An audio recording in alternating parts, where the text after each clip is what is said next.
हम बैक नाज़रीन, आप देख रहे हैं सच सवेर। आज का अगला टॉपिक हमारा बहुत ही अहम है नाज़रीन।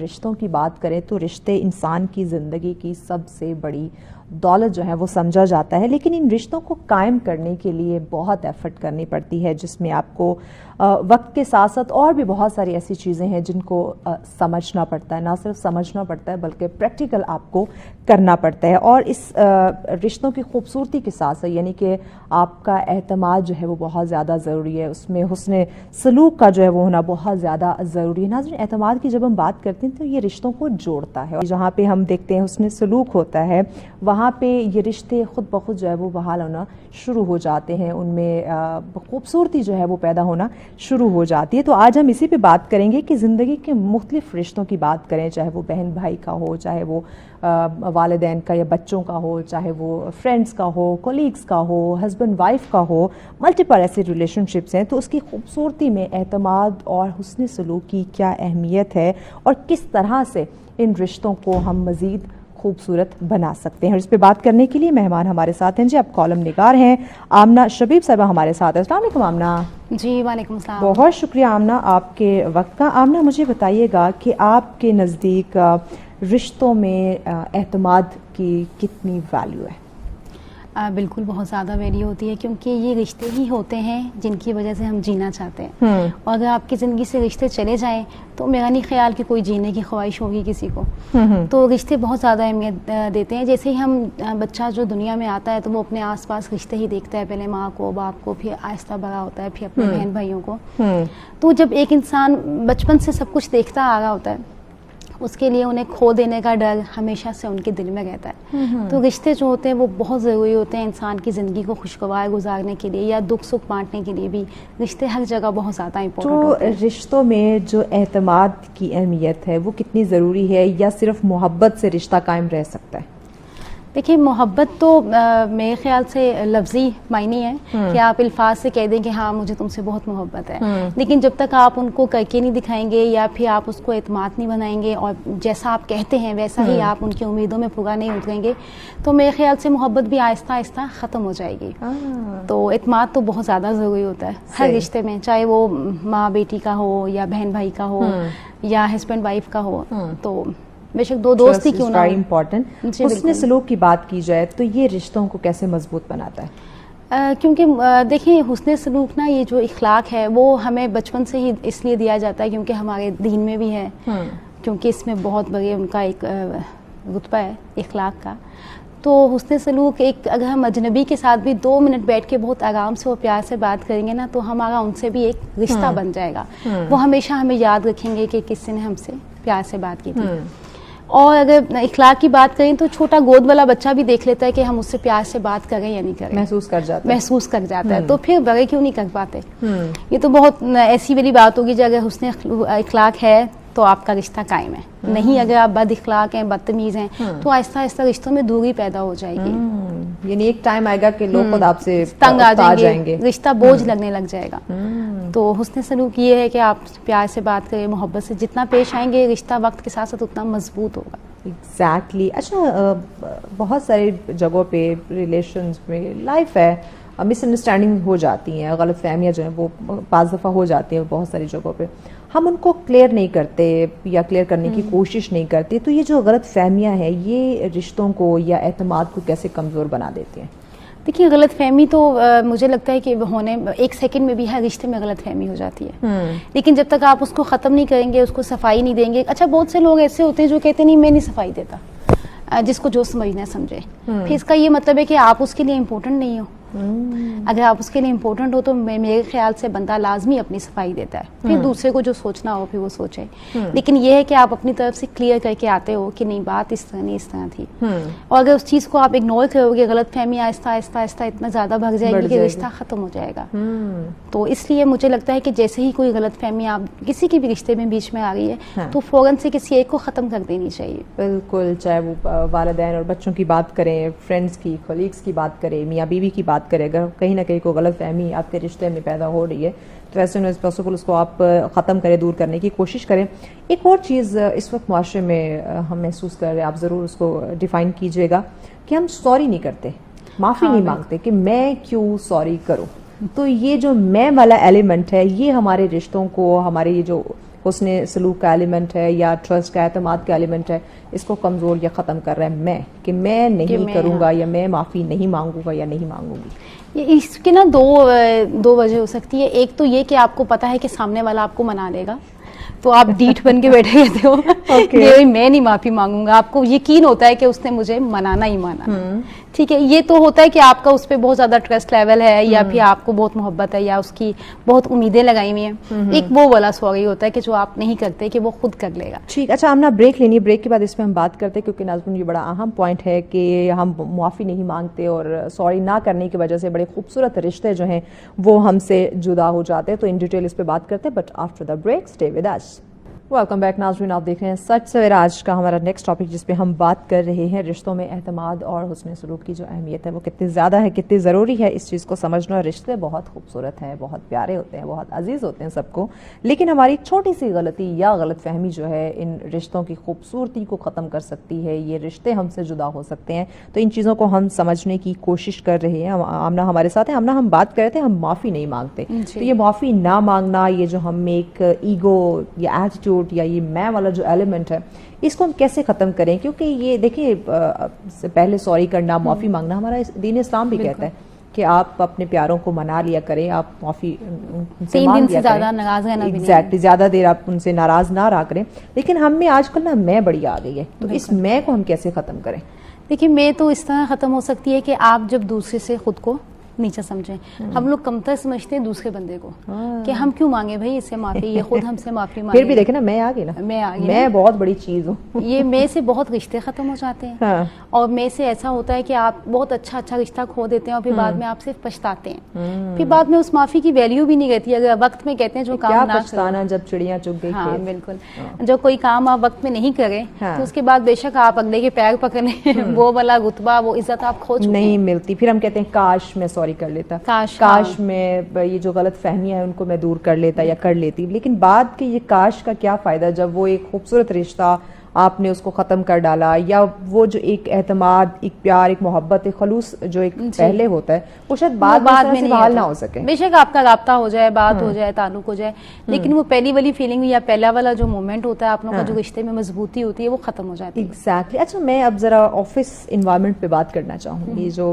वहाँ पे फ्रेंड्स और कॉलीग्स वगैरह होते हैं, उनके दरमियान जो रिश्तों को लेके, एतमाद, ट्रस्ट को लेके, या हुस्न सलूक, इत्तफाक को लेके, या अखलाक को लेके जो चीज़ें, या ये हमें गलत फहमियाँ या एक ईगो, अना देखने को मिलती है, आप क्या समझती हैं कि एक वर्किंग प्लेस पे ये चीज़ें हमें शोभा देती हैं, हमें ये करनी चाहिए?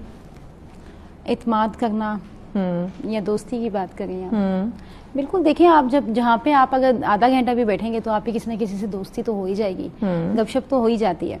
लेकिन मुझे लगता है कि आप जितना, अगर आप ऑफिस में दोस्ती, मुझे नहीं लगता कि होती होगी। नहीं, आप मेरा पॉइंट आप समझी नहीं है। मैं ये पूछना चाह रही हूँ कि वर्किंग प्लेस पे एक ट्रस्ट लेवल होता है हमारा, हम अपने कोलीग्स के साथ, वो हमारे जहाँ पे हम काम कर रहे होते हैं वो दोस्त बन जाते हैं, just like a family, not like other kind of relationship, it's just a family. हमारे एक ताल्लुक, एक रिलेशन बन जाता है। तो वहाँ पे मोस्ट ऑफ द टाइम हम अना देखते हैं, ईगो आ जाती है किसी चीज को लेके, या अच्छा जी फलां को पोजीशन अच्छी मिल रही है, उसकी वाह ज्यादा हो रही है, तो मुझे क्यों अवॉइड किया जा रहा है, तो वो जेलसी फैक्टर जो आपने बात की।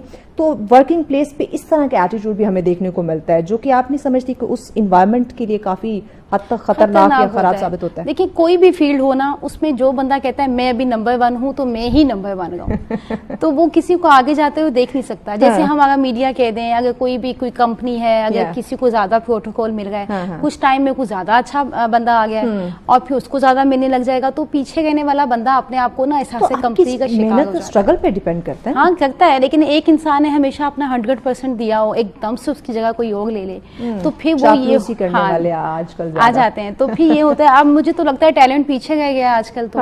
आजकल तो बस बटरिंग वाले आगे आगे आपको कुछ आता या ना आता हो, ये है कि आपसे दूसरा बंदा अगर जिसने आपको रखा हुआ है वो आपसे सेटिस्फाई है तो बस ठीक है, ओके। अच्छा, मुझे एक और चीज़ बताएं। मौजूदा दौर की भी हम बात करें, चूँकि सोशल मीडिया का दौर है और मुझे लगता है कि लोग खुद में ज़्यादा रहने लग गए। पहले हम रिश्तों को वैल्यू करते थे कि हमारे पास खूबसूरत रिश्ते हों, क्योंकि ये एक ऐसा गुलदस्ता होता है जिसमें रंग बिरंगे फूल होते हैं।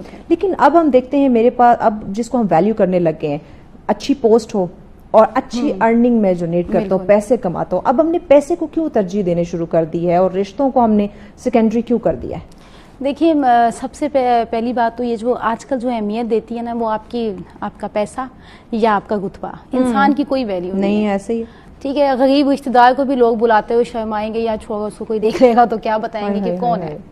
पैसे को सलाम, पैसों को सलाम है। अब पैसे वाला जैसा मर्जी भी होगा, गुस्सा भी करेगा तो खैर है, कोई बात नहीं, बस मूडी है तो लोग मूडी हो जाएगा। वो मूडी हो जाता है। अच्छा, गरीब इंसान जितना मर्जी आपके साथ अच्छा हो, बंदा कहता है या ऐसे चापलूसी करे कि जाते वक्त में इसको कोई काम होगा, हाँ, या कोई काम होगा या कोई मतलब होगा, तो वो सिंसियरिटी खत्म होगी रिश्ते में। आजकल रिश्तों में सिर्फ पैसा है कि कोई आएगा तो क्या देगा, तो जाएगा तो क्या दे के जाएगा। आजकल वो वाली बात हो गई है कि आते हुए भी देना चाहिए, जाते वक्त भी दे। बस अमीर इंसान के पास आप बैठ के ना खुद को, हाँ बिल्कुल, पैसे वाले के पास बैठ के ही ना आपको इतना, वो लोगों को आजकल मजा आने लग गया है कि गरीब की तरफ कोई जाता ही नहीं है। मुझे लगता है रिश्ता रिश्ता होता है, चाहे गरीब है अमीर है, आप ताल्लुक कायम रखें। आजकल लोग पैसे को ज्यादा अहमियत देते हैं। तो इस सोच को हम कैसे बदले? क्योंकि हम जितना तनहा होते जा रहे हैं अपनी पोजीशन को लेके, अपने पैसों को लेके, इस वजह से ज्यादातर लोग एंजाइटी डिप्रेशन का शिकार है। बिकॉज पहले आपके पास फैमिली थी, रिश्ते होते थे, दोस्त, कोलीग्स, आप सबको वैल्यू करते थे, आप उनसे जाकर मिलते थे, उनको वक्त देते थे। लेकिन अब इन चीजों से ज्यादा मायने हमने तरजीह जो वो पैसे को या पोजीशन को देना शुरू कर दिए। तो इस माइंडसेट को, इस सोच को हम कैसे तब्दील करें? क्योंकि अगर आपने एंजाइटी डिप्रेशन से निकलना है तो सबसे बड़ी जो मेडिसिन है वो आपके रिश्ते हैं। बिल्कुल, देखिए इस सब से निकलने के लिए तो आप खुद ही कोशिश करोगे, लेकिन आजकल ना लोगों का माइंडसेट हो गया कि भाई जिसके पास पैसे हैं वही ठीक है, जिसके पास नहीं है तो नहीं। लेकिन अगर आप देखें, आप तनहा हो गए हैं तो आप रिश्तों को वैल्यू देना। कब तक आप पैसे वाले को तरजीह देंगे? वो पैसे वाला भी आपको इस तरह तो नहीं ट्रीट करेगा। लेकिन आप सिर्फ पैसे को रहने दें, आप सिर्फ ये देखें कि आपको अहमियत कौन दे रहा है, चाहे जिसके पास पैसे हैं या नहीं है। ठीक है, क्योंकि बहन भाई और दोस्त, ये सब कुछ ऐसे रिश्ते होते हैं जो आपको, मुझे लगता है, मेडिसिन से ज्यादा अच्छा ट्रीट करते हैं। आपको किसी चीज की जरूरत नहीं होती, आप उनके पास आधा घंटा भी बैठ के आ जाओ तो आप मेंटली रिलैक्स हो जाते हो। बिल्कुल। तो मुझे लगता है जो आपको टाइम देता है, आप उसको टाइम दें। एग्जैक्टली। अच्छा, ये दैट्स द रीजन कि इस वक्त हमें सुनने वाले बहुत कम हो गए, सुनाने वाले बढ़ते जा रहे हैं। हाँ, बढ़ते जा रहे हैं। वो ऐसा है कि आपको, आपकी बात को कोई समझेगा नहीं, जो आएगा आपको समझा के चला जाएगा। समझाने वाले बहुत हो जाएंगे, आपको समझने वाला नहीं मिलता। तो इस दौर में डेफिनेटली एक दफा हमें एकदम ठहर के हमें सोचना होगा। मुझे पता है सोशल मीडिया का दौर है, इस दौर में ट्रस्ट की बड़ी कमी है, एतमाद की, प्राइवेसी का सबसे बड़ा इशू आ रहा है। चाहे वो फ्रेंड्स हैं, फैमिली हैं, कॉलीग्स हैं, हमने सब कुछ जो है वो सोशल मीडिया पे आयान किया हुआ है। तो सोशल मीडिया के साथ इस तरह से गहरा कनेक्शन रखना क्या हमारे रिश्तों के लिए फायदेमंद? बिल्कुल भी नहीं। आजकल लोगों को ज़्यादा टेंशन पहले तो ये होती है कि हमारे घरों ने खाना खाया है, उनका क्या हाल है या नहीं। अब ये होता है कि मैंने स्नैप भेजी है, मैंने स्टेटस लगाया है। ये मुझे एक स्ट्रीक का मुझे ये सिलसिला समझ नहीं आता। ये जो स्ट्रीक जिनको पता है, हाँ, हमारी स्ट्रीक नहीं टूटनी चाहिए। रिश्ता बेशक टूट जाए, स्ट्रीक नहीं टूटनी चाहिए। तो ये है, आजकल लोग सोशल मीडिया के साथ बहुत ज़्यादा अटैच हो गए हैं। वो अपनी ना खुशी बस सोशल मीडिया में एक स्टेटस लगा के दिखा देते हैं कि मैं खुश हूँ, और अगर मूड ऑफ होगा तो एक स्टेटस। पहले ये होता था कि आपके लहजे से पता चल जाता था ये कोई परेशान है या इसको कोई खुशी है। आजकल तो लोग स्टेटस से बता देते हैं कि जी मैं परेशान हूँ, या फिर लिख लेते हैं मूड ऑफ। तो आजकल लोगों ने बहुत ज्यादा सोशल मीडिया को, बस मुझे तो लगता है अपना सारा माँ बाप हर रिश्ता सोशल मीडिया को बना दिया। बस ये होता है हमारे फॉलोअर्स कितने, पहले तरबियत माँ बाप करते थे, फोन करते हैं, अब फोन करते हैं। बिल्कुल, माँ बाप की भी कोई वैल्यू नहीं गई। वो भी देखते हैं कि बच्चा बस ठीक है फोन पे बिजी है तो ओके, किस टाइम तक वो समझाएंगे। लेकिन ये कि सोशल मीडिया हमारे आने वाली नस्ल को, जो आज की नस्ल है, उसको बहुत खराब कर रहा है, मतलब डिस्टर्ब कर रहा है, डिस्टर्ब कर चुके हैं। ये इसीलिए हम ये बात करें क्योंकि आप देखें सोशल मीडिया की, जो आपने कहा कि वो स्टेटस लगा देते हैं mood off. Most of the time जो उन्होंने एक हैप्पी स्टेटस शो किया हुआ होता है, हो सकता है एक्चुअली में वो उस वक्त उस तरह के मूड में ना हो, लेकिन लोगों को दिखाने के लिए कि I am very happy right now. हाँ, जेलसी भी बहुत है कि हम स्टेटस देखते हैं, अच्छा देखें ये घूमने गया हुआ है, हम कब जाएंगे, भले वो पिछले महीने गया हो, बेशक वो कितने पैसे जमा करके गया हो।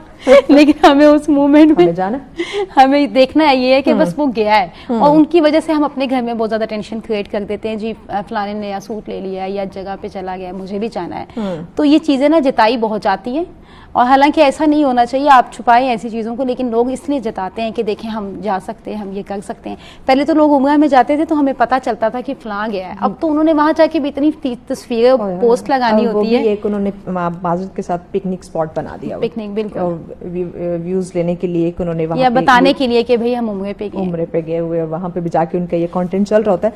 अच्छा, मुझे बताइएगा कि रिश्तों को महफूज रखने में, बचाने में, ट्रस्ट को या हुस्न सलूक को कायम रखने में हमें सफ़े अव्वल कौन देखने को मिलते हैं, मर्द हजरात या ख़वातीन? देखिए, हर इंसान अपने घर में कैरेक्टर, आपको पता है, एक रोल अदा कर रहा है, कहीं मर्द करता है कहीं औरत करता है, ना ज्यादा औरतें या ना ज्यादा मर्द है। लेकिन अगर हम ज्यादा इस बात पे फोकस करें तो मुझे लगता है कि औरत ज्यादा करती है। जनरल एक मुझे बताएं, उसमें आप फैमिली, आप वर्किंग प्लेस, आप फ्रेंड्स, कोलीग, सबको आप जो है वो इंगेज करके बताएं कि मर्द जो है वो ज्यादा रिश्ते को कायम रखने में आजकल जो है ना वो हमें ज्यादा नजर आते हैं, या ख़वातीन? ख़वातीन इसलिए करती हैं क्योंकि फिर उन्होंने वो फैमिली लेके चलनी भी होती है। वो कहते हैं ना, कहते हैं मर्द तो बाहर की चीज होती है, औरतें रखती हैं। Are you sure? हाँ बिल्कुल। ये अपने आप को आप सोच के ये जवाब नहीं, मैं अपने आप को सोच के नहीं कही, अगर मैं सोचूंगी तो मैंने इतना मुझे लगता है हमारी जेन जी की जो ख़वातीन है ना, जो बच्चियां, इज वेरी डेंजरस आजकल हो गई है। हाँ। लेकिन अगर मैं ओवरऑल बात करूँ ना तो औरतें इसलिए रखती हैं क्योंकि उन्होंने खानदान लेके चलना होता है।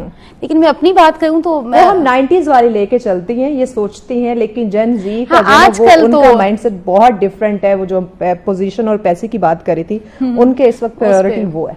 लेकिन देखिए, अगर अपनी बात करूं तो क्या पता मैं इतना ना चलाऊं, मेरे हस्बैंड ज्यादा चला रहे हो। हर घर की ना एक अलग अलग बात होती है, एक अलग आपकी सोच होती है। लेकिन आज आप जो आप कह रहे हैं कि आजकल के लोग रिश्तों की इतनी अजीब अजीब पोस्ट लगा रहे हैं, फुप्पो ये कहेगी, खाला ये कहेगी, और शुक्र है हमें रिश्तेदार नहीं मिले, अच्छा नहीं हुआ हमारे, इतने अजीब अजीब से उनके बारे में पोस्ट लगा रहे हैं। और पहले तो हम शुक्र करते थे कि खाला, मामू या कजन आए हैं, हम इकट्ठे होंगे, खुशी होती थी, बिल्कुल मिल बैठते थे। लेकिन आज हम कहते हैं कि बता दें मैं घर पे नहीं हूँ। एक पुरसुकून और मजबूत रिश्ते के लिए इंसान को अपनी जात में क्या तब्दीली लानी चाहिए, पैगाम दे दें। अच्छा, इंसान को एक पुरसुकून के लिए और अच्छे मतलब इसके लिए ये तब्दीली आनी चाहिए कि इंसान रिश्तों को बहुत ज़्यादा अहमियत दे। ठीक है, मुझे लगता है आपको दुनिया में सब कुछ मिल सकता है लेकिन रिश्ते नहीं मिल सकते। अभी रिसेंटली मेरे भाई की डेथ हुई है, तो उनके जाते वक्त मुझे महसूस हुआ कि कितना मुश्किल होता है कि आप जब वो रिश्ते हमसे जुदा होते हैं तो हमें महसूस होता है। Thank you so much Aamna, thanks for your time. नाज़रीन, नो डाउट रिश्ता जो है ये वो नेमत है जो मोहब्बत, एतमाद और अच्छे इखलाक से परवान चढ़ते हैं, और हमें इन चीज़ों पे सोचना होगा, ना सिर्फ सोचना होगा बल्कि अमल करके दिखाना होगा। अगर हम एक दूसरे के लिए वैसा ही सोचेंगे जैसा हम चाहते हैं कि सामने वाला हमारे लिए सोचे, तो डेफिनेटली हमें भी उसके लिए उसी तरह से सोचना होगा। एतमाद दिलों को सुकून देता है। हम सब इस वक्त सुकून चाहते हैं, पुरसुकून ज़िंदगी चाहते हैं, मजबूत रिश्ते चाहते हैं, लेकिन वो सुकून आपको कहाँ से मिलेगा? तो आज आपने ये अहद करना है कि आपने अपने रिश्तों को बचाना है। ब्रेक की जाने बढ़े, ब्रेक के बाद अगला टॉपिक हम डिस्कस करेंगे इंशाल्लाह, but after the break stay with us. Welcome back नाज़रीन, आप देख रहे हैं सच सवेरा। आज का हमारा नेक्स्ट टॉपिक, और ये हमारा आखिरी टॉपिक भी है नाज़रीन, जिस पे हम बात करने जा रहे हैं मौसम सरमा। विंटर की आमद है, तो नाज़रीन जब हम मौसम सरमा की बात करते हैं, ठंडी हवाएं, गर्म कपड़े और चाय की खुशबू का मौसम जो है ना वो इसको कहा जाता है। लेकिन इसके साथ साथ ये मौसम जो है हमारे जिस्म की खासी तवज्जो भी मांगता है कि हमने ज़रा अपनी केयर भी करनी है, अपनी हेल्थ का भी